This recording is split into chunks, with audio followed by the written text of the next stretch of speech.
In the autumn of 1863, the small Kentucky town of Millfield recorded 17 military marriages and 16 military funerals within a span of 8 months. What made these statistics particularly disturbing wasn't just the rapid succession of deaths, but the fact that 15 of those deceased soldiers had all married the same woman. Her name was Constance Grimsley, and by the war's end, local records would show she had buried 7 husbands, collected their military pensions, and somehow managed to maintain the reputation of the most devoted war widow in 3 counties. The official cause of death for each soldier was always the same: complications from war wounds, aided by what the town doctor called battlefield fever. But recently discovered correspondence between Union and Confederate medical officers suggests something far more sinister. Letters found in 1923 during courthouse renovations revealed that both armies had begun investigating the unusual death rate among soldiers stationed in Millfield. The investigation was abruptly terminated when the lead investigator, Chaplain Samuel Rutherford, was found dead in his quarters, under circumstances that would later be described as highly suspicious. What authorities discovered in Constance's attic 70 years later would change everything we thought we knew about Civil War-era medicine and raise questions about how many other devoted widows might have been operating similar schemes across the war-torn countryside. Before we continue with the story of Constance Grimsley and her methodical approach to matrimony, I want you to know that this channel is dedicated to bringing you the most chilling and mysterious stories from American history. If you're fascinated by the dark secrets hidden in our past, make sure to subscribe and hit that notification bell so you never miss a story like this one. And I'd love to know where you're listening from. Drop a comment below telling me what state or city you're in and whether your area has any similar mysterious stories from the Civil War era. Now, to truly understand how Constance Grimsley managed to operate her deadly enterprise for so long, we need to examine the unique circumstances that made Millfield the perfect hunting ground for a woman with her particular talents. Millfield, Kentucky in 1862 was a town caught between 2 worlds. Located just 15 miles from the Tennessee border, it found itself in the precarious position of being a Union stronghold surrounded by Confederate sympathizers. The town's strategic importance lay not in its size, barely 800 residents called it home, but in its position along a crucial supply route that both armies desperately needed to control. The war had transformed Millfield from a quiet agricultural community into a makeshift medical station. The old Methodist church had been converted into a field hospital, while private homes opened their doors to wounded soldiers who needed extended care. It was into this chaos that Constance Grimsley arrived in the spring of 1862, carrying little more than a carpet bag and a letter of introduction from a Presbyterian minister in Louisville, who praised her Christian devotion to caring for our brave defenders. Constance was, by all accounts, a striking woman of 28.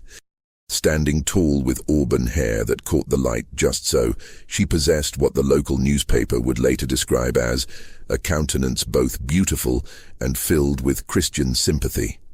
Her background, as she told it, was tragically romantic.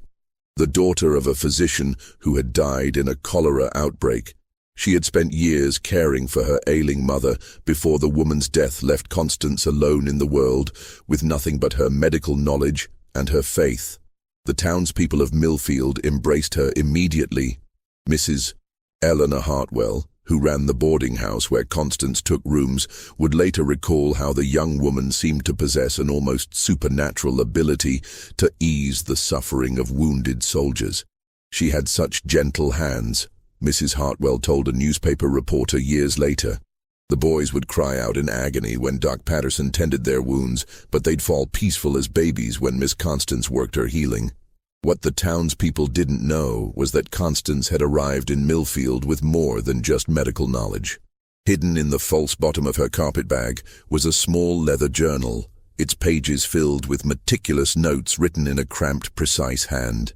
The journal contained what appeared to be medical recipes and treatments, but closer examination would later reveal something far more sinister. Detailed observations on the effects of various plant extracts on human physiology, complete with notes on dosage, timing, and symptoms. The timing of Constance's arrival couldn't have been more perfect. The Battle of Shiloh had filled Millfield's makeshift hospital to overflowing, and the overwhelmed Dr. Patterson welcomed her assistance with grateful relief.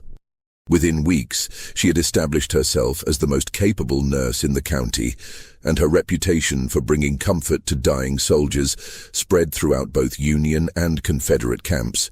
But it was her personal story that truly endeared her to the community. During her second month in Millfield, Constance confided to Mrs. Hartwell that she had been engaged to a Union officer who had died at Bull Run. The tragedy, she claimed, had left her unable to bear children of her own, but had filled her heart with an overwhelming desire to care for other mothers' sons who were dying so far from home. The perfect cover story for a woman with much darker intentions. On a humid June evening in 1862, Private Thomas Kellerman of the 5th Kentucky Infantry became Constance Grimsley's first husband in Millfield. The wedding took place in the converted Methodist church, with Dr. Patterson himself serving as witness and Mrs. Hartwell tearfully declaring it the most romantic wartime ceremony she had ever seen. Thomas was a farmer's son from eastern Kentucky who had taken shrapnel in his left leg during a skirmish near Bowling Green. The wound had festered during the long journey to Millfield, leaving him unable to walk without assistance and facing the possibility of amputation. When Constance volunteered to provide him with private nursing care, the arrangement seemed both practical and blessed by Providence. The courtship, if it could be called that, lasted exactly 3 weeks. Thomas, grateful for her constant attention and moved by her apparent devotion to his recovery, proposed on a warm Thursday evening as she changed his bandages by lamplight. Constance accepted with what witnesses described as tears of joy, though she insisted they marry immediately before his regiment moved on. "I cannot bear to lose another love to this terrible war," she told Mrs. Hartwell. "If God grants us only a short time together, let us at least have the blessing of marriage." The ceremony took place on June 18, 1862, with Thomas supported by makeshift crutches and Constance radiant in a simple blue dress she had sewn herself. Dr. Patterson noted in his journal that the groom seemed unusually pale and complained of stomach ailments, but attributed this to wedding nerves and the excitement of the occasion. The honeymoon period lasted exactly 4 days. On the morning of June 22nd, Mrs. Hartwell found Constance weeping over Thomas's lifeless body. The young soldier had died sometime during the night, apparently from what Dr. Patterson would later diagnose as acute gastric fever, brought on by the corruption of his battlefield wound. His final hours had been marked by violent abdominal cramps, profuse sweating, and episodes of delirium during which he repeatedly called out warnings about bitter medicine and the woman with poison hands. Dr. Patterson, overwhelmed with other patients and moved by Constance's apparent grief, conducted only a cursory examination. The symptoms were consistent with septicemia from the leg wound, and Thomas had been receiving various herbal treatments that could have produced gastric distress. More importantly, Constance's grief seemed absolutely genuine. She had to be physically restrained from throwing herself onto the coffin during the burial service. What Dr. Patterson failed to notice, however, were the small puncture wounds on Thomas's arms, marks that suggested repeated injections with some kind of crude syringe. He also failed to examine the small vial of clear liquid that Constance discreetly removed from beneath the mattress while he was preparing the death certificate. The town mourned with their newest widow, and a collection was taken up to help her through her time of grief. When word arrived 2 weeks later that Thomas's military pension would be paid to his surviving wife, the general consensus was that Providence had provided for the poor woman in her time of need. Constance used a portion of the pension money to purchase a small house on Elm Street, explaining that she needed privacy to properly mourn her husband. She also invested in what she called medical supplies, various herbs, tinctures, and glass vessels that she claimed would help her better serve the wounded soldiers who continued to arrive in Millfield. The house on Elm Street would soon become known throughout the military camps as a place where the most hopeless cases could find comfort and care. Soldiers who were too badly wounded for the main hospital were often brought to Constance's door, where she would provide them with private rooms, nutritious meals, and round-the-clock attention. It was also where she would conduct her next 6 marriages, each ending with the same tragic but unexplained results. By the winter of 1862, a disturbing pattern had begun to emerge in Millfield, though few residents were willing to acknowledge what they were seeing. Constance Grimsley had married and buried 3 more soldiers. Corporal James Dunleavy of the 2nd Kentucky Cavalry, Sergeant William Brennan of the 9th Ohio Infantry, and Private Henry Culpeper, a Confederate deserter who had been granted sanctuary in exchange for information about troop movements. Each marriage had followed the same trajectory. A wounded soldier under Constance's care, a rapid courtship marked by the man's apparent devotion to his nurse, a hastily arranged wedding ceremony, and death within a week of the nuptials. Each death had been attributed to complications from war wounds, and each had left Constance a little wealthier, a little more established in the community, and a little more eager to help the next batch of wounded soldiers who arrived at Millfield's makeshift hospital. Dr. Patterson had begun to harbor private concerns about the pattern, but his worries were easily explained away. The soldiers Constance married were invariably the most severely wounded men under his care, the ones he had privately given up hope of saving. Her willingness to care for them in their final days seemed like Christian charity of the highest order. If they died despite her efforts, well, that was the tragic reality of war. The townspeople had embraced Constance as a local heroine. The newspaper ran a feature story about our Angel of Mercy, praising her selfless dedication to comforting dying soldiers in their final moments. Church ladies competed to bring her casseroles and offer emotional support during her periods of mourning. Veterans who had recovered under her care credited her with saving their lives, though none of them had been sick enough to require marriage as part of their treatment. The military authorities were slower to notice the pattern, largely because the soldiers dying under Constance's care came from different regiments and different armies. A Union corporal's death in July wasn't automatically connected to a Confederate private's death in September, especially when both deaths were attributed to medical causes and certified by a civilian physician. But by December of 1862, certain details had begun to attract attention from an unexpected source.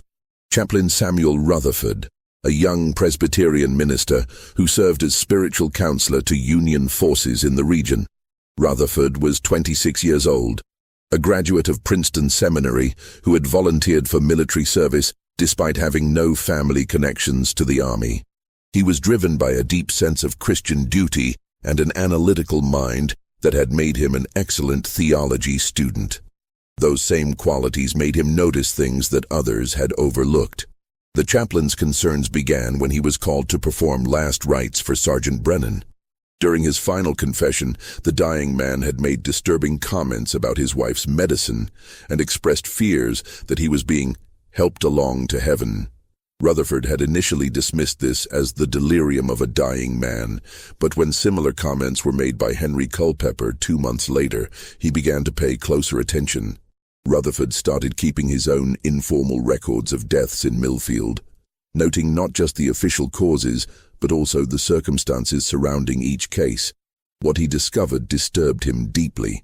The soldiers dying under Constance's care were not the most severely wounded men in the hospital.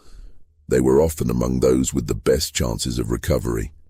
Moreover, their symptoms in their final days consistently included gastric distress, profuse sweating, and periods of delirium that were not typically associated with their original injuries. The chaplain's suspicions crystallized on New Year's Eve 1862 when he was called to the bedside of Private Daniel Hawthorne, Constance's 4th husband. Hawthorne had been wounded in the shoulder during a cavalry skirmish, a painful injury, but hardly life-threatening. Under Constance's care, however, he had rapidly deteriorated, developing the same constellation of symptoms that had marked the final days of her previous husbands. As Rutherford administered last rites, Hawthorne grabbed his wrist with surprising strength and whispered words that would haunt the chaplain for the rest of his life. "She's killing us, Padre. The medicine, it burns like hellfire." She's killing us for the money, and she's going to keep killing until someone stops her. Hawthorne died less than an hour later, his death certificate listing complications from battlefield wound as the cause. But Rutherford had heard enough. He began conducting his own discreet investigation into the deaths surrounding Constance Grimsley, unaware that his activities had not gone unnoticed by the woman herself. Chaplain Rutherford's investigation into the deaths surrounding Constance Grimsley required extraordinary discretion. He was, after all, investigating a woman who was considered a local saint, and his accusations would need to be supported by irrefutable evidence. More dangerous still, if his suspicions were correct, he was dealing with a woman who had already killed 4 men and showed no signs of stopping. The chaplain began by examining military records from other regions, looking for similar patterns of soldier deaths. What he discovered was both alarming and illuminating. In 3 other Kentucky towns, reports had surfaced of unusually high death rates among soldiers receiving private nursing care from war widows.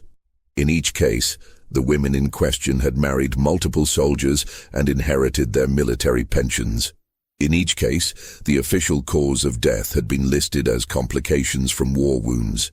Rutherford's correspondence with military authorities in these other towns revealed additional disturbing details. The women all shared certain characteristics. They were attractive, claimed to have medical training, and had appeared in their respective communities during the early months of the war, carrying letters of introduction from distant ministers. Most significantly, several of the women had been seen purchasing unusual quantities of certain herbs and chemicals from local apothecaries. Armed with this information, Rutherford began discreetly interviewing apothecaries in surrounding towns. What he learned sent chills down his spine. A druggist in Lebanon reported selling large quantities of white arsenic to a woman matching Constance's description, claiming she needed it to treat rat infestations in the hospital. A pharmacist in Springfield had sold her significant amounts of antimony, a substance commonly used in small doses as a medicine but deadly in larger quantities. Most disturbing of all was his conversation with an elderly herb woman named Granny Fletcher, who lived in the hills outside Millfield. The old woman had been approached by Constance several months earlier, seeking information about natural remedies for helping soldiers pass peacefully. Granny Fletcher had been suspicious of the request and had refused to provide the information, but she remembered Constance asking specifically about plants that could cause symptoms resembling battlefield fever. While Rutherford gathered evidence, Constance was preparing for her 5th marriage. Her latest target was Lieutenant Marcus Sheffield, a Union cavalry officer who had been shot in the thigh during a reconnaissance mission. Sheffield's injury was healing well under Dr. Patterson's care, but Constance had convinced the doctor that the young officer's mental state required special attention. "He suffers from terrible nightmares about the battle," she explained to Dr. Patterson. "The poor boy wakes up screaming every night. I believe he would benefit from the kind of personal care that only private nursing can provide." Sheffield was indeed suffering from what we would now recognize as post-traumatic stress, and he was grateful for Constance's attention. She seemed to understand his torment in ways that others could not, listening patiently as he described the horrors he had witnessed and offering comfort that went beyond the purely medical. The courtship progressed with the same pattern that had marked her previous relationships. Within 2 weeks, Sheffield was declaring his love and speaking of marriage as soon as he was well enough to resume his duties. Constance accepted his proposal with tears of joy, insisting once again that they marry immediately rather than risk separation by the fortunes of war. The wedding was set for February 14th, 1863, Valentine's Day. But Chaplain Rutherford had no intention of allowing Constance to claim another victim. On February 10th, 4 days before the scheduled wedding, Rutherford requested a private meeting with Colonel Matthew Harrison, the commanding officer responsible for Union forces in the region. What transpired during that meeting would determine whether Constance's killing spree would continue or whether justice would finally catch up with the woman the newspapers had dubbed the Angel of Mercy. The meeting took place in the back room of Millfield's only hotel, with Dr. Patterson also in attendance at the Colonel's request. Rutherford laid out his evidence methodically. The pattern of deaths, the suspicious symptoms, the purchases of potentially deadly substances, and the testimonies of dying soldiers who claimed they were being poisoned. Colonel Harrison listened with growing concern, but Dr. Patterson was skeptical. "Samuel, I understand your worry, but you're making serious accusations against a woman who has shown nothing but Christian charity. These men were all severely wounded. Their deaths, while tragic, were not unexpected." "Then explain this," Rutherford replied, producing a small vial he had recovered from the room where Private Hawthorne had died. "I found this hidden beneath the mattress after his death. I took the liberty of having it analyzed by a chemist in Louisville. The vial contained traces of antimony sulfide mixed with arsenic oxide, a combination that would produce exactly the symptoms Rutherford had observed in the dying soldiers. In small doses, the mixture would cause gastric distress and sweating that could be mistaken for fever. In larger doses, it would cause the violent convulsions and delirium that had marked the soldiers' final hours." "Doctor," Patterson examined the vial with shaking hands. "Where exactly did you find this?" "Hidden in the straw mattress, wrapped in a cloth that had been sewn into a small pocket. There were needle marks on the cloth, suggesting it had been used to transport the substance without detection." Colonel Harrison made his decision quickly. "We'll need to search her house before the wedding. If we find additional evidence, we'll place her under military arrest. But this must be handled discreetly. If word gets out prematurely, she might flee or destroy evidence." The search was scheduled for the morning of February 13th, while Constance was at the church making final preparations for her wedding. But what they found in her house on Elm Street would exceed even their darkest suspicions about the woman who had fooled an entire community. The search of Constance Grimsley's house began at dawn on February the 13th, 1863. Colonel Harrison had assembled a small team consisting of himself, Chaplain Rutherford, Dr. Patterson, and Sergeant Major O'Brien, a veteran investigator who had handled criminal cases before the war. They waited until they saw Constance leave for her morning visit to the church, then quickly entered the house using a key that Mrs. Hartwell had reluctantly provided.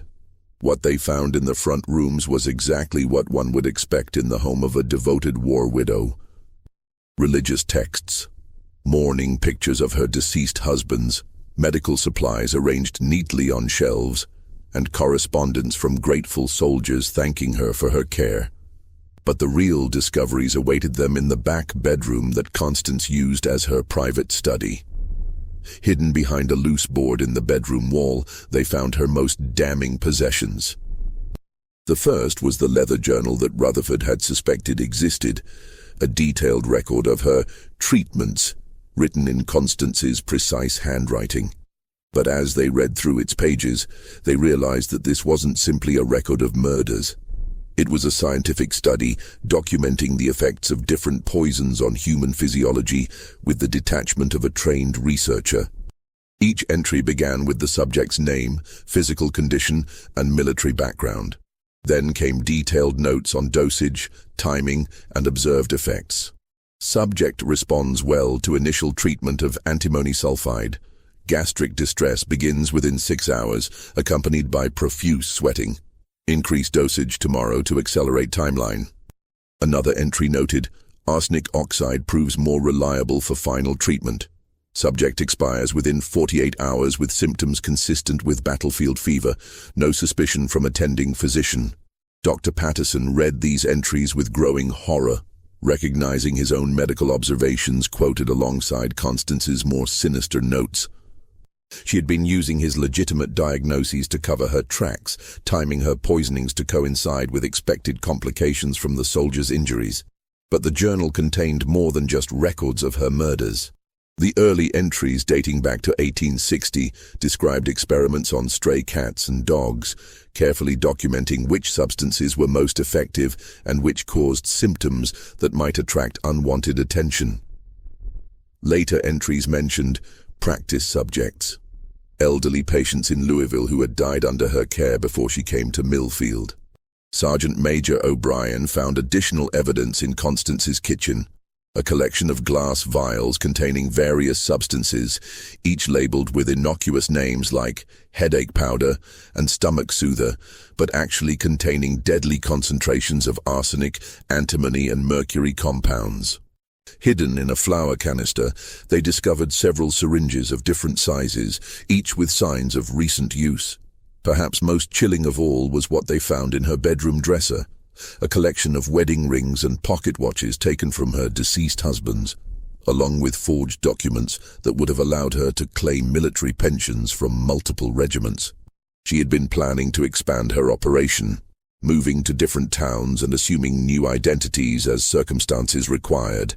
But it was Chaplain Rutherford who made the most disturbing discovery.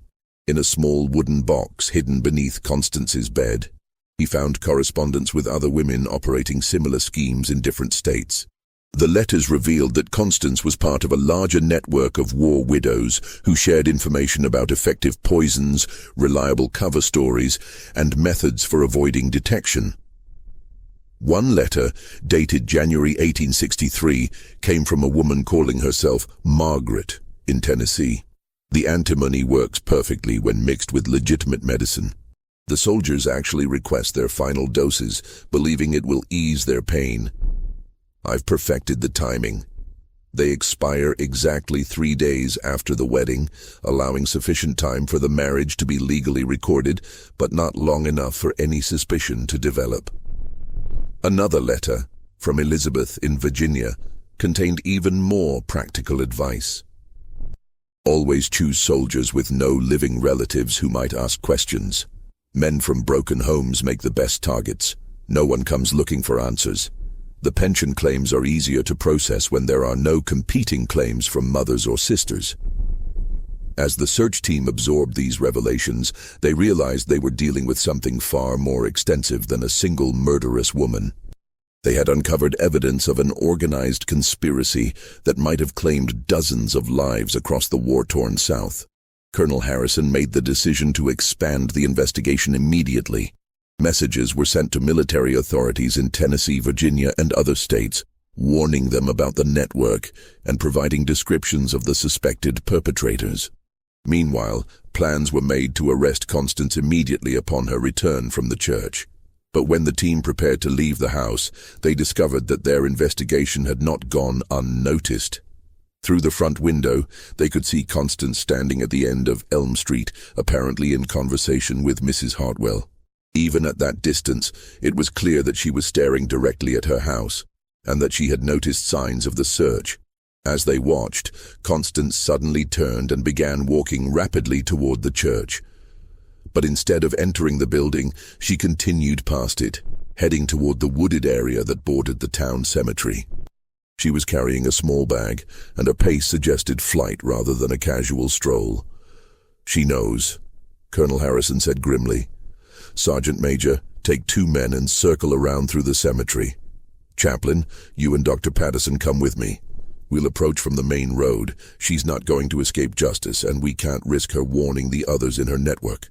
The manhunt for Constance Grimsley was about to begin, but first they had to find her before she could disappear into the Kentucky wilderness, or, worse still, before she could claim one final victim in the form of Lieutenant Sheffield, who was still waiting at the church for his bride to arrive for their final wedding preparations.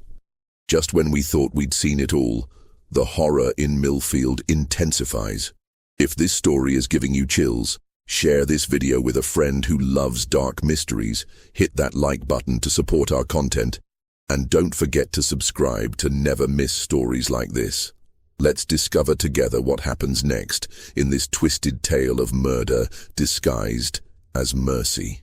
The hunt for Constance Grimsley led the search team through the dense woods behind Millfield Cemetery, where February snow had begun to fall, making tracking both easier and more urgent. Colonel Harrison split his men into 2 groups, one to search the immediate area around the church, and another to pursue Constance into the wilderness where she appeared to be heading. What they didn't know was that Constance hadn't fled at all. Instead, she had circled back through the woods to the church, where Lieutenant Sheffield was waiting for their final wedding rehearsal. If she was going to be exposed, she intended to claim one last victim and collect one last pension before facing the consequences of her actions. Chaplain Rutherford was the first to realize her true destination. The church, he told Colonel Harrison breathlessly as they regrouped after finding no trace of her in the woods. She's gone back for Sheffield. She knows we're onto her, but she's not going to give up her final prize without a fight. They ran through the snow-covered streets of Millfield, their boots echoing off the frozen ground as they raced to prevent what they now realized was Constance's final planned murder. But when they burst through the doors of the converted Methodist church, they found a scene that would haunt their nightmares for years to come. Lieutenant Sheffield was seated in the front pew, his head tilted back at an unnatural angle, his eyes wide with terror but already growing dim. Foam flecked the corners of his mouth, and his hands clutched desperately at his throat. Standing beside him, still dressed in her wedding gown, Constance held an empty syringe that dripped with residue from whatever poison she had just administered. "You're too late, gentlemen," she said calmly, her voice carrying the same gentle tone she had used to comfort dying soldiers. "Marcus has just received his final medicine. He'll be at peace within the hour." Dr. Patterson rushed to Sheffield's side, checking his pulse and examining his pupils. "What did you give him?" "Mercury chloride mixed with antimony," Constance replied matter-of-factly. "It works much faster than my usual preparations, though it's messier. I reserved it for special occasions." Colonel Harrison drew his revolver, though he kept it pointed toward the floor. "Constance Grimsley, by the authority of the United States Army, you are under arrest for the murder of Union soldiers and conspiracy to defraud the federal government." Constance laughed, a sound that was somehow more terrifying than any scream. "Murder? I prefer to think of it as mercy. These boys were dying anyway, Colonel. I simply helped them along while ensuring that their sacrifice provided for someone who truly needed the money." "Is that so different from what doctors do every day?" "You killed healthy men," Chaplain Rutherford said, his voice shaking with rage and horror. "Sheffield's wound was healing perfectly. He would have lived a full life." "Would he?" Constance challenged. "Would any of them? Have you seen what this war does to men's minds, Chaplain? I've watched hundreds of soldiers recover from their physical wounds, only to spend their remaining years haunted by nightmares, unable to hold steady employment, turning to drink to forget what they've seen. I gave them peace, and I gave their widows financial security. Everyone benefited." As she spoke, Sheffield's convulsions intensified, and Dr. Patterson worked frantically to counteract the poison's effects. But even as he forced activated charcoal down the lieutenant's throat and administered what antidotes he had available, it was clear that Constance had calculated her final dosage perfectly.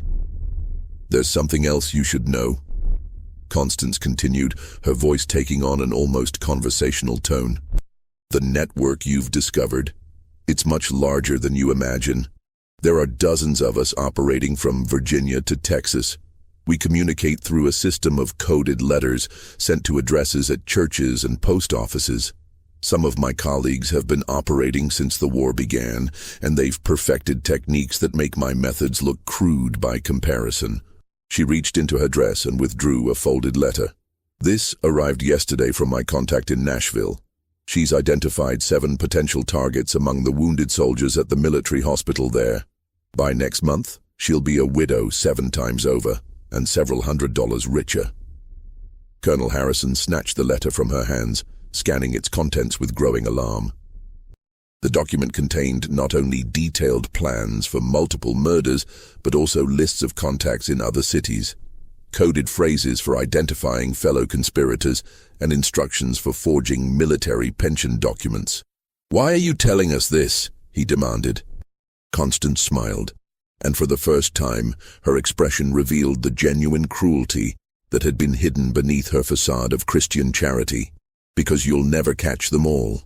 The system we've created is too sophisticated, too well hidden. Even if you arrest me, even if you execute me, the network will continue. There are too many desperate women and too many dying soldiers for this to end with my capture." Her words proved prophetic.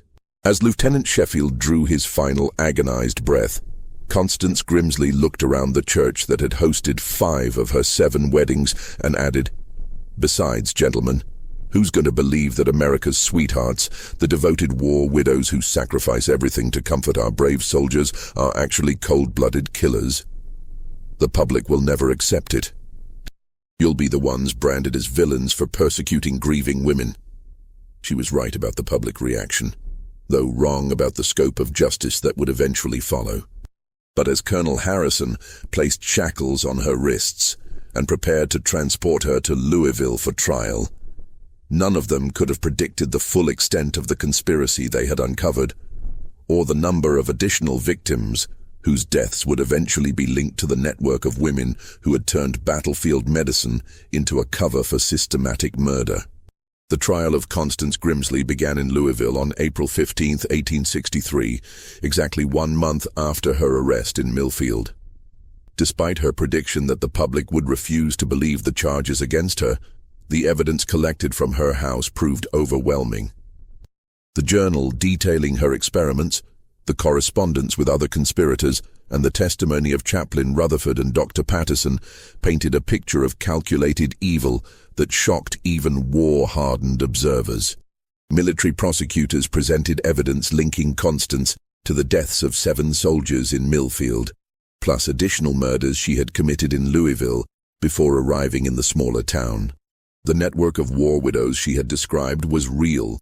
Investigations launched in response to her information led to arrests in 6 other states, ultimately uncovering a conspiracy that had claimed more than 40 lives across the Confederacy and Union territories. What made the case particularly disturbing was the revelation of how systematically the murders had been planned.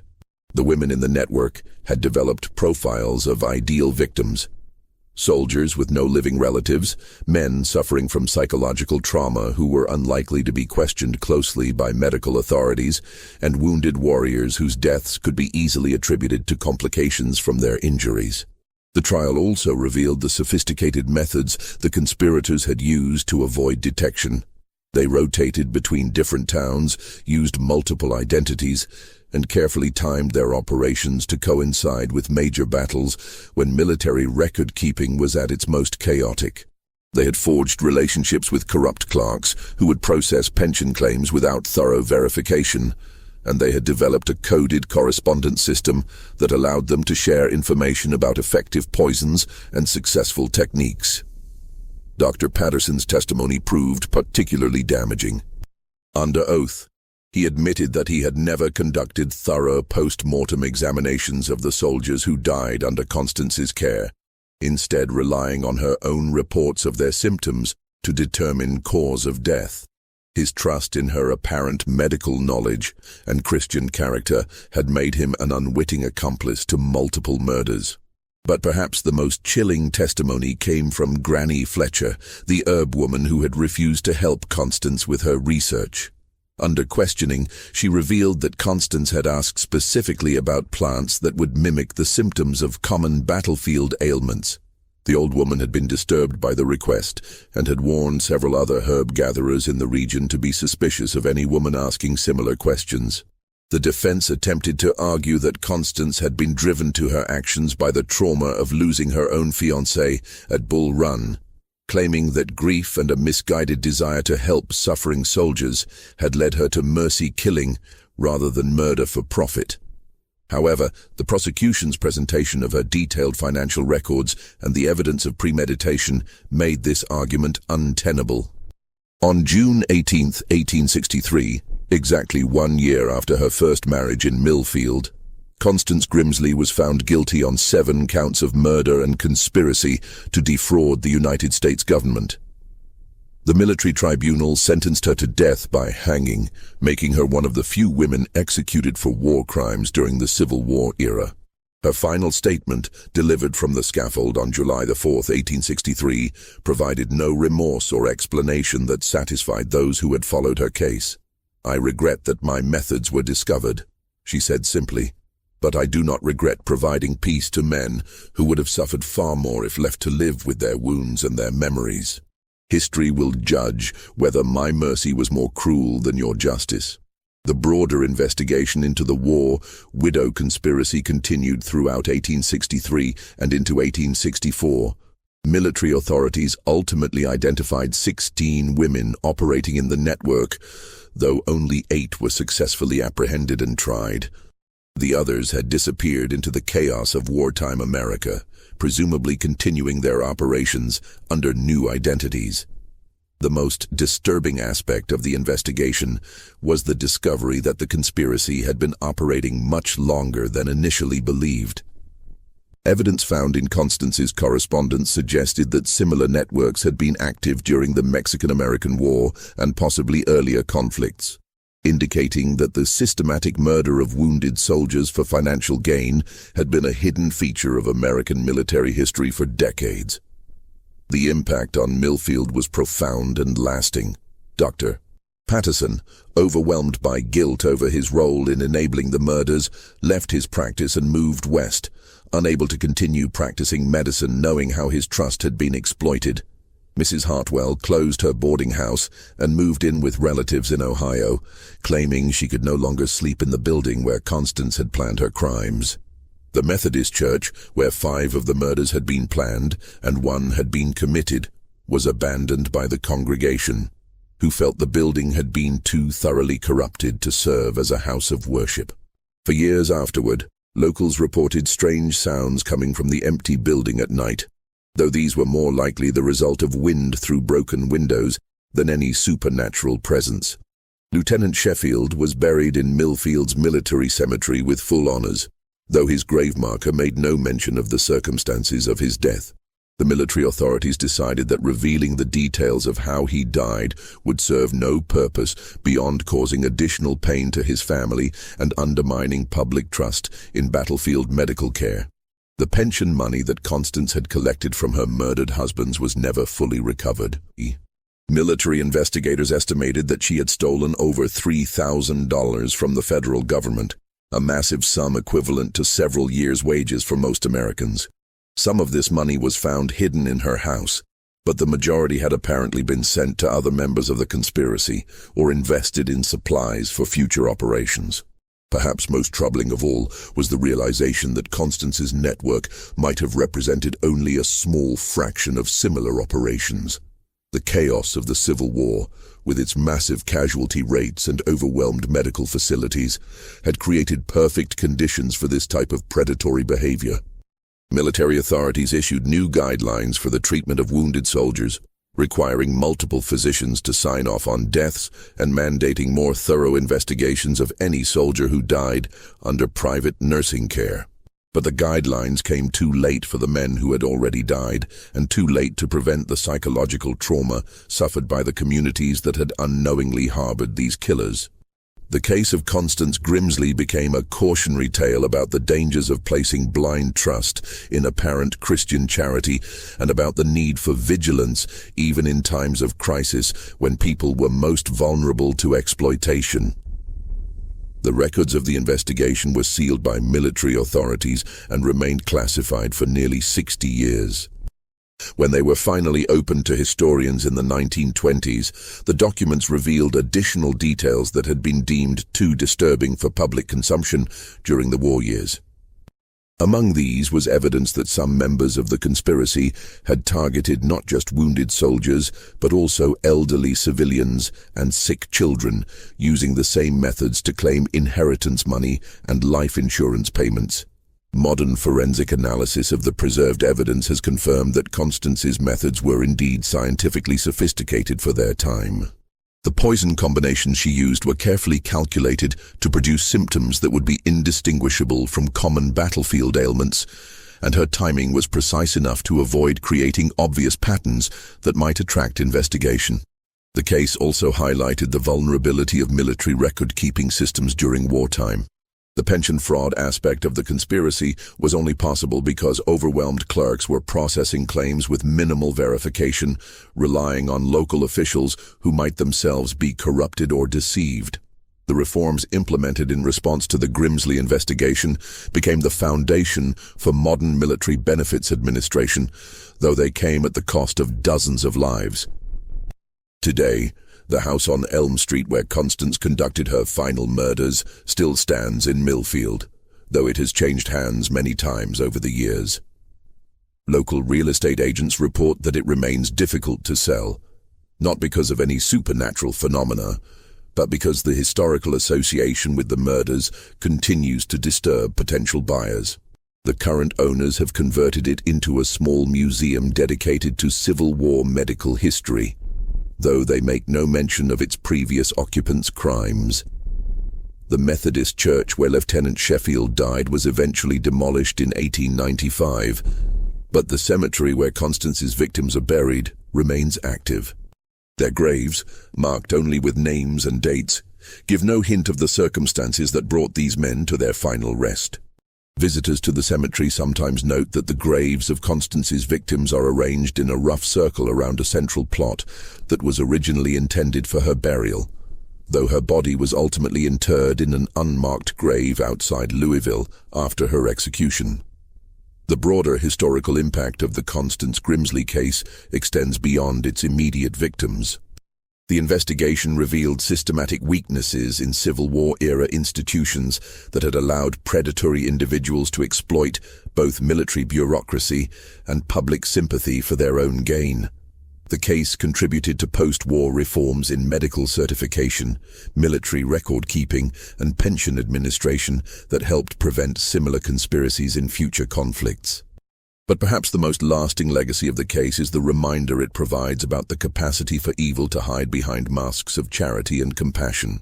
Constance Grimsley was able to operate for as long as she did not because she was particularly clever or her methods were undetectable, but because the people around her were unwilling to believe that someone who appeared so devoted to helping others could actually be systematically murdering them. The final chapter of the Constance Grimsley story came in 1923, when renovation work at the Louisville courthouse uncovered additional documents related to her case. Among these papers was a final letter she had written but never sent, apparently intended for her contacts in the conspiracy network. In this letter, she expressed no remorse for her actions, but rather disappointment that her research had been interrupted before she could perfect her techniques. "The work we have undertaken," she wrote, "represents an advancement in the science of medicine, even if society is not yet ready to appreciate our contributions. Future generations will understand that we were pioneers in the humane management of suffering, and that our methods were more merciful than the prolonged agony that war typically inflicts on its victims." This final document, with its complete lack of moral awareness and its characterization of systematic murder as scientific advancement, provided the clearest insight into the mindset that had driven one of the most disturbing criminal conspiracies in American military history. This mystery shows us how, even in times of crisis, when communities pull together to support their most vulnerable members, evil can find ways to exploit our better instincts for its own purposes. The story of Constance Grimsley reminds us that vigilance and critical thinking are necessary even when, especially when, we want to believe in the goodness of those who offer help to the suffering. What do you think of this story? Do you believe everything was revealed about Constance Grimsley's network? Or might there have been other conspirators who escaped justice? How many other war widows might have been operating similar schemes during America's bloodiest conflict? Leave your comment below and share your thoughts about this chilling chapter of Civil War history. If you enjoyed this tale and want more horror stories like this, subscribe, hit the notification bell, and share with someone who loves mysteries. See you in the next video, where we'll explore another dark secret hidden in America's past.